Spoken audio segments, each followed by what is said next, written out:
नमस्कार। चलिए आज बात करते हैं भारत के एक ऐसे अंतरिक्ष मिशन की जो आने वाले सालों में देश के लिए बहुत अहम होने वाला है। ये एक ऐसा मिशन है जो आसमान से जमीन पर हमारी जिंदगी को बेहतर बनाने की ताकत रखता है।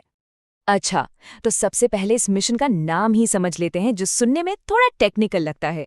PSLV C62 का मतलब है पोलर सैटेलाइट लॉन्च व्हीकल की 62वीं उड़ान। और EOS-N1 ये है हमारा अर्थ ऑब्जर्वेशन सैटेलाइट, यानी एक ऐसी सैटेलाइट जो धरती पर नजर रखेगी। और इस पूरे मिशन की बागडोर किसके हाथ में है? जाहिर है हमारी अपनी स्पेस एजेंसी इसरो के पास। इसे श्रीहरिकोटा से लॉन्च किया जाएगा, जो भारत के अंतरिक्ष सपनों का एक तरह से लॉन्च पैड है। तो सवाल ये है कि इस सैटेलाइट को अंतरिक्ष तक पहुंचाएगा कौन? यहीं पर एंट्री होती है भारत के सबसे भरोसेमंद वर्क हॉर्स की। 62वीं उड़ान। सोचिए जरा, ये सिर्फ एक गिनती नहीं है, ये PSLV की कामयाबी और उसके भरोसे की कहानी बताता है। मतलब इससे पहले 61 बार ये रॉकेट अपना काम सफलतापूर्वक कर चुका है। और हाँ, इसे वर्कहॉर्स का नाम ऐसे ही नहीं मिला है। इसने ये नाम कमाया है सालों की मेहनत और सैकड़ों सैटेलाइट्स को बिल्कुल सही सलामत उनकी मंजिल तक पहुंचाकर। ये वाकई में इसरो का सबसे भरोसेमंद साथी है। अब इसकी उड़ान की जो इंजीनियरिंग है ना, वो भी कमाल की है। इसमें 4 अलग-अलग स्टेज हैं। ये रॉकेट ठोस और तरल ईंधन दोनों का इस्तेमाल करता है, और यही कॉम्बिनेशन इसे इतनी सटीकता और ताकत देता है कि ये अपने पेलोड को एकदम सही जगह पर पहुंचा सके। ठीक है, रॉकेट का काम तो सैटेलाइट को उसकी जगह तक पहुंचाना है, पर असली कहानी तो सैटेलाइट की है।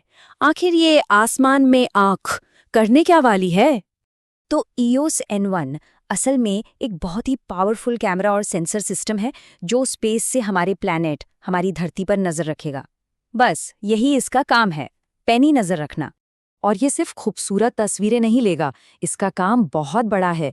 सोचिए, ये हमारी खेती पर नजर रखेगा, बाढ़ या सूखे जैसी आपदाओं में मदद करेगा, शहरों का विकास कैसे हो रहा है ये देखेगा, और हाँ, हमारी सीमाओं की सुरक्षा के लिए भी ये बेहद जरूरी है।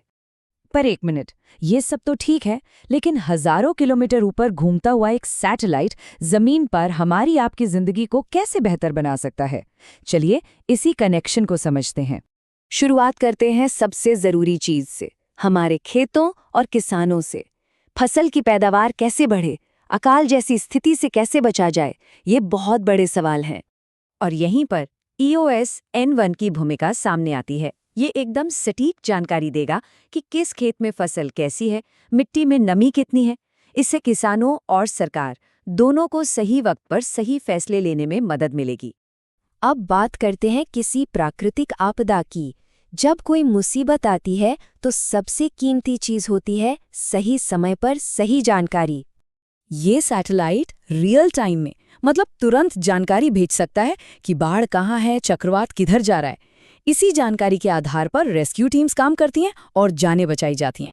तो ये मिशन सिर्फ खेती किसानी या डिजास्टर मैनेजमेंट के लिए नहीं है, इसका एक बहुत बड़ा मकसद है, और वो है भारत को आत्मनिर्भर बनाना।